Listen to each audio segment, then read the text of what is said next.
Hello बच्चों, तो अक्षर क्लासेस आज आपके लिए लेके आया है केमिस्ट्री का क्रैश कोर्स क्लास 10th के लिए। तो अब वो वाले बच्चे जिनको पढ़ना फाइनली याद आ गया है उनके लिए ये क्रैश कोर्स काफ़ी हेल्पफुल रहेगा।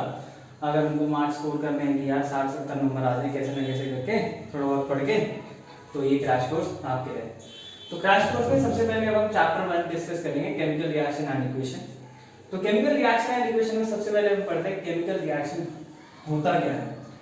अब जब हम बात करते हैं रिएक्शंस में, तो रिएक्शन में हमने बचपन में भी पढ़े हुए हैं कि रिएक्शंस, केमिकल रिएक्शंस और फिजिकल रिएक्शंस में या केमिकल चेंजेस और फिजिकल चेंजेस में क्या फर्क है। जहां पे मेरा नया प्रोडक्ट बने, जहां पे मेरी नई चीज बने, वो वाला जो रिएक्शन या वो वाला जो चेंज होता है वो होता है हमारा केमिकल रिएक्शन। अब there are some particular observations जिसको हम ध्यान में रखेंगे कि ये अगर चीजें मुझे रिएक्शन में दिख रही है या चेंज में दिख रही है तो मेरा रिएक्शन केमिकल रिएक्शन है। ठीक है, तो इसमें वो वाली ऑब्जर्वेशंस जो मुझे हेल्प करेंगी डिटेक्ट करने में कि मेरा रिएक्शन केमिकल है या नहीं है, वो वाली है।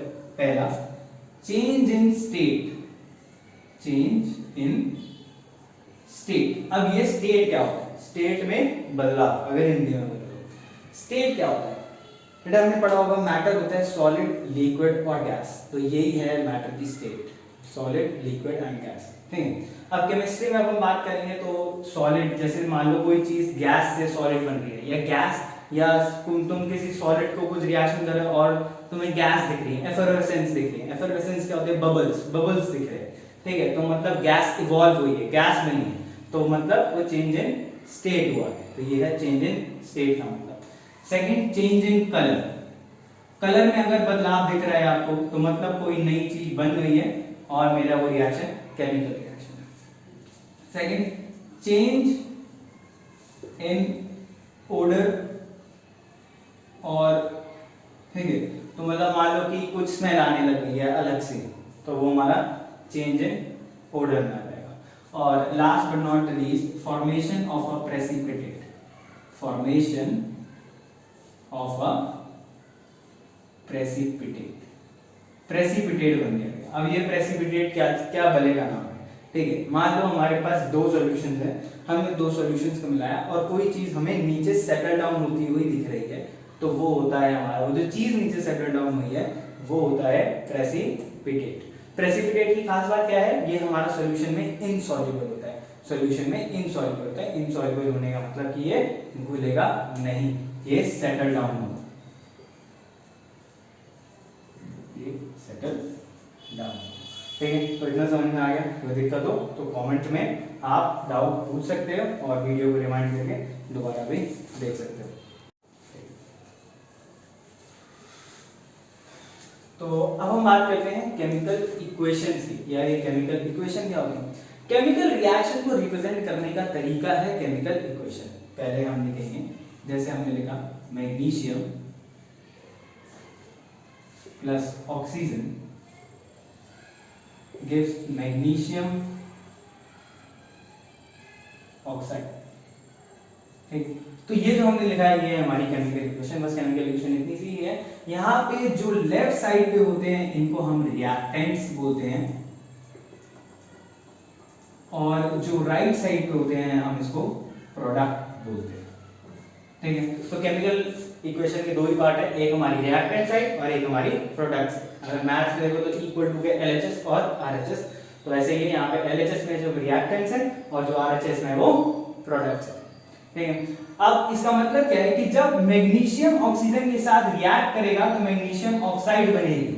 अब यहाँ पे मेरा नई चीज बन रही है, नया प्रोडक्ट बन रहा है, ये केमिकल रिएक्शन है। केमिकल रिएक्शन क्यों? क्योंकि जो मैग्नीशियम ऑक्साइड है इसकी जो केमिकल प्रॉपर्टीज होंगी वो मैग्नीशियम और ऑक्सीजन दोनों से ही अलग होगी। और ये रिएक्शन आपने 9th में जरूर स्कूल में कहीं ना कहीं देखा होगा, burning of a magnesium ribbon, it Burns with a white Darjeeling flame.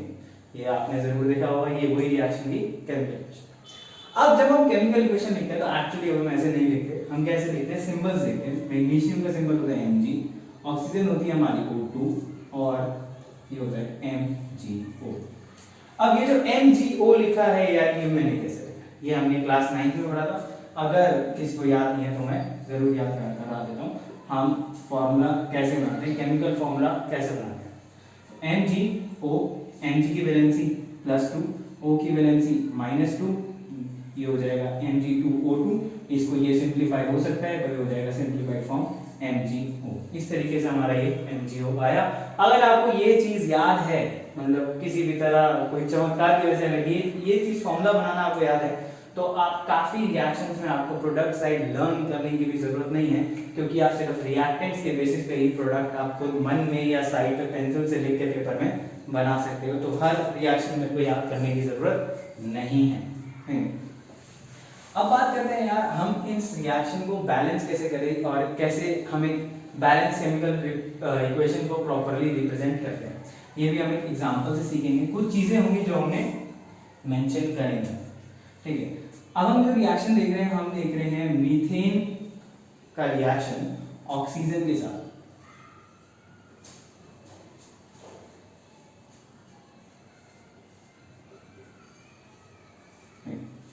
तो ये होता है मीथेन का रिएक्शन ऑक्सीजन के साथ। अब ये मीथेन वही गैस है जो आपके घरों में सिलेंडर्स में, सीएनजी में या एलपीजी सिलेंडर्स में भी इवन जो मैक्सिमम कंसंट्रेशन होता है वो इसी गैस का होता है। ये ब्लू फ्लेम के साथ जलती है।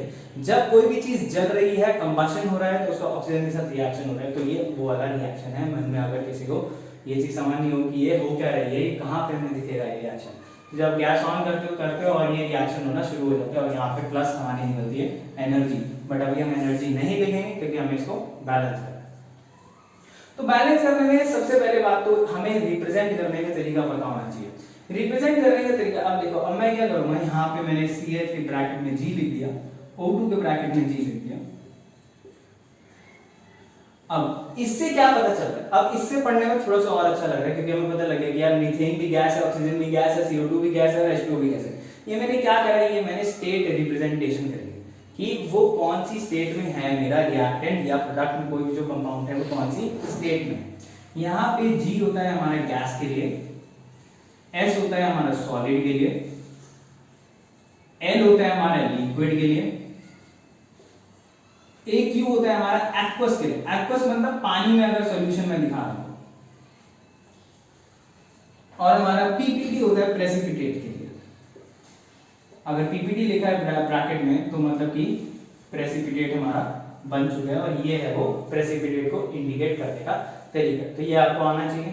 नहीं, मान लो क्वेश्चन में लिखा हुआ है कि भैया हमने आपको थ्योरी फॉर्म में दे दिया है, क्वेश्चन में कोई क्वेश्चन ऐसा होता है कि लाइनें लिखी हुई हैं represent using a balance chemical equation. तो क्वेश्चन में लिखा हुआ है कि प्रेसिपिटेट बना है, तो आप ब्रैकेट में PPT लिख दोगे तो भैया आधा नंबर तो वैसे टीचर की नंबरों में, टीचर की आंखों में चमक गया कि ये बच्चे को कुछ आता है।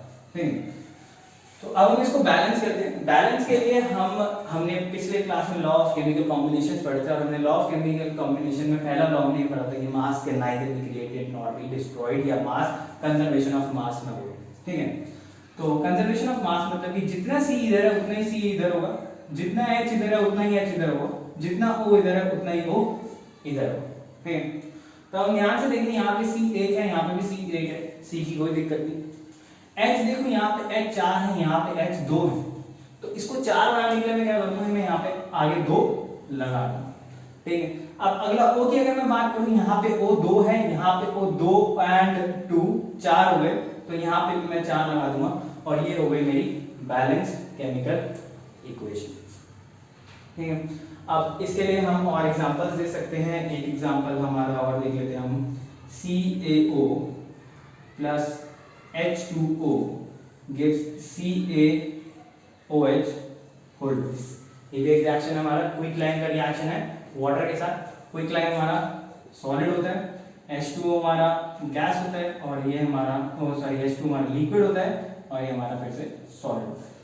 ठीक है, तो अब हम इसको अगर देखते हैं तो Ca देखो, एक कैल्शियम, कोई दिक्कत नहीं। ऑक्सीजन देखो, एक ऑक्सीजन 2 ऑक्सीजन, बट क्या टोटल देखेंगे, टोटल 2 है, एक H2 वाला भी है, एक Ca वाला भी, तो यहाँ पे भी 2, यहाँ पे भी 2, कोई दिक्कत नहीं। H2 भी यहाँ पे 2 और यहाँ पे भी 2, तो ये ऑलरेडी हमारी केमिकल इक्वेशन बैलेंस है। ठीक है, तो आज के लिए इतना ही। अगली इस चैप्टर की बाकी वीडियोस, मतलब इस चैप्टर को आप आगे पूरा देख सकते हो अगली वीडियोस के साथ।